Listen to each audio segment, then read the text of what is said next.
Hey guys, Mike B. Rolling here. I just shot a video. This whole video, I just shot the whole thing, and then I realized I was holding the phone at the wrong angle, so it was a upright, skinny version. And I thought, yeah, well, I may just make this video short. And I thought, nope, scrap it, start over. Nobody wants to look at a little thin line. The video I did the other day and put on there was like that. It made me mad. But no, a guy ask me. I'm just chillaxing here in the garage on my day off, listening to the birds tweet and watching the world go by, and that's what I love to do. Just it's very peaceful, relaxing, calming. And I'm a high strung dude, man. I need to get my keep my being on the diet. If I go in the house, I got two kids, like 19 and 24. There's tater chips, candy, munchies. There's all kinds of crap in there that I'll just be sitting there beating myself on the head. Don't eat it. You don't eat it. Don't eat it. But I'm on. I'll roll this in there with it. I'm on day 5 of the carnivore diet, and I'm feeling much, much better. The energy's starting to come in today. Uh, I actually cheated a little bit and drank a beer when I got home last night. After that week I just had, woo, I needed it, buddy. But so that kind of set me back a little bit. But I woke up this morning and it's like, oh yeah, definitely starting to feel better. So each day it gets better and better and better. I did weigh myself, by the way. 225 pounds is where I started at. And that's an estimate because I'm already at 216. And I'm assuming that that's 4 days of water weight loss, the peeing it out. Your first few days, you'll lose like a chunk of weight really quick. And then it kind of slows down to a good, steady fat burn. And it just over time, it just melts right off. But so I'm estimating that I started at 225 pounds. And like I said, I'm already down to, I think it's 218 or it's 216, 216. I got to look at my notebook in there. I keep notes and graph it all out so I can monitor and pay attention to what I'm eating and how fast the weight loss. And if I hit that plateau and I'm not losing weight, but I'm still losing inches, as long as I'm losing inches, I don't worry about it. But if I stop losing inches and stop losing weight, then something that I'm eating or drinking is affecting my fat burn, and I'll start eliminating things from the diet. But anyway, back to the question at hand. Had a guy ask me, he's going to buy a truck, and he was wanting to know, is he better off, is he okay to buy a truck and do power only, is the way he worded it, or is he better off to buy his own trailer? And the answer is, depends. In basically all industries, as far as dry box, reefer, hopper bottom, probably bull hauler, uh, most of those companies are going to have trailers. When you lease on with a company, they're only wanting you and your truck. In fact, it's easier for them if you don't have a trailer because, like companies like, say, Landstar, for example. You lease on with Landstar, they'll pay you. This was years ago. I'm not sure how it is now, but they used to pay like 65%. It used to be really weird, 65 of 98% or whatever. I think they've changed that now because, it was overcomplicated for some people. But anyway, roughly they paid you like 65% if you pulled their trailer, or they paid you 70%. They either gave you 5 or 10% more. So it's either 70 or 75% if you had your own trailer. But what I found out real quick is I did Landstar after I had my own authority. And while I had my own authority, I started out with just a truck doing power only, running off the boards. And I'm here to tell you that was tough. It was tough to make things line up and work. It's like Christmas time, Thanksgiving, no problem. There was work galore, but the rest of the year it was pretty tough. So as quick as I could save up enough money, I went and bought just an old used dry van. I think I paid maybe $7,000 for the trailer, and it needed a little bit of work, but I wasn't afraid of that. So I brought it home and put some tires on it and brakes, and made sure all the wheel seals, lights were good. And this is good to go. Hell, I ran that trailer for a couple of years, and then it's 2014, 2015. The market just started, So I thought, man, this having my own authority is just not cutting it now, So I went back to Ranger, or I went to Landstar, and I leased on my truck and trailer, and I very quickly saw that I was missing load after load after load because it was preloaded on a Landstar trailer, and here I am with my own trailer, and it wasn't somewhere I normally went, so it wasn't like I could drop my trailer, grab theirs, and then come back and get mine later. It wasn't worth it for me to have my own trailer with Landstar. Of course, I was fairly new, and I wasn't on any dedicated accounts, so, a lot of hands out there will tell you, if you get on a dedicated account with Landstar, have your own trailer, you make a few extra percentage. I would see that as working, but I was just running the system all over the place, and it didn't work for me. So I just pulled their trailer and took a little bit less of a percentage, and I didn't miss any loads after that. But as a general rule, 95, 96% of the companies out there that are not flatbed's different. Fan, reefer, all that stuff, when you lease on with them, they're going to supply you with a trailer. That's why they're paying you 65%, or some of them 70%, whatever, because that 25% or 30% that they're taking, well, be, yeah, 65, 70, that percentage that they're taking is to cover the cost of the trailer, the maintenance of the trailer, and then all your insurance that they pay for, blah, blah, blah, blah, blah. But it's still worth it. That's the industry standard. Just it's well worth it to pull their trailer and not have to worry about fixing anything on it. Just run the trailer, do a drop and hook and things like that. You know, I gotta get out of the camera here. But as a general rule, flatbed is going to be. Let me prop my leg back up. It's a lot easier just propping my hand on my knee so I'm not shaking the camera so much. Flatbed, as a general rule, they'll rent you trailers. They don't just supply you trailers and pay you less percentage. They pay a certain percentage, and then you rent their trailer from them.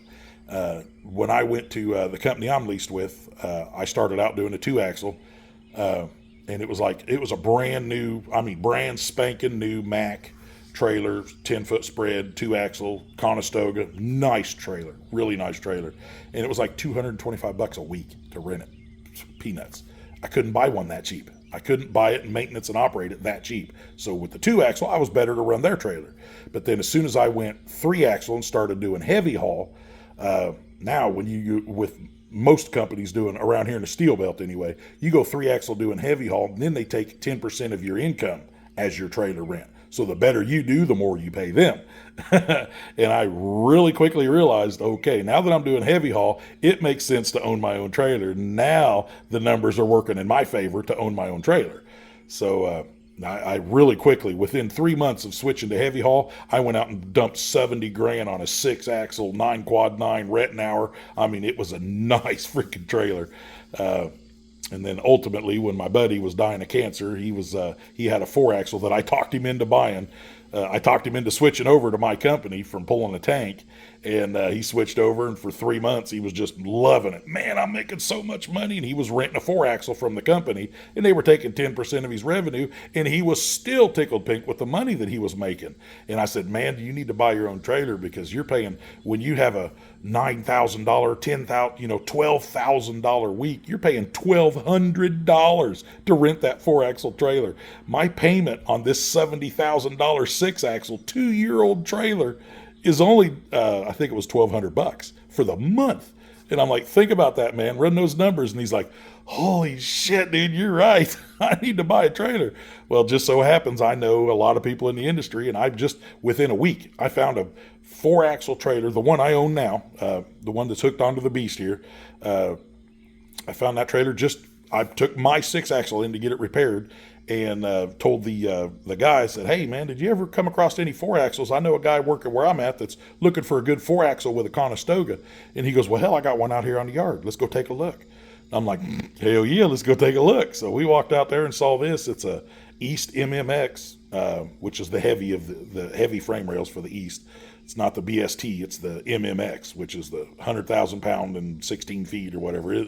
It's a heavy freaking trailer, heavy rated trailer. It's a very lightweight trailer, but it's rated to haul some monstrous weight. But he saw that trailer, and I called my buddy and I said, hey man, if you do not buy this trailer, I'm buying it. And he right away, I said, trust me, I've looked at the whole trailer. It's in good shape. They're asking a good price. It's a fair price. If you don't buy this trailer, it's going to be gone. And that same day, he put $1,000 on his credit card to hold it, and went and looked at it, and came in 2 days later to look at the trailer and bought it right on the spot. It was a good trailer. Then, unfortunately, he was diagnosed 3 months later, he was diagnosed with stage 4 cancer, and it was just totally metastasized, and he didn't make it much longer after that. But I didn't want him to, just the kind of guy I am. I told him, I said, dude, just buy the trailer. I know you're mentally, you're not prepared to go in debt that far, but I promise you, buy this trailer, make the money, and at any time, if you decide you want to take it easy or retire or whatever, these big 4-axle, 5, 6-axle trailers, you can sell them in like 2 weeks tops. Just, you can move them. They'll move quick. I said, worst case scenario, if you want to get out, I'll buy the damn trailer off of you, so buy the trailer.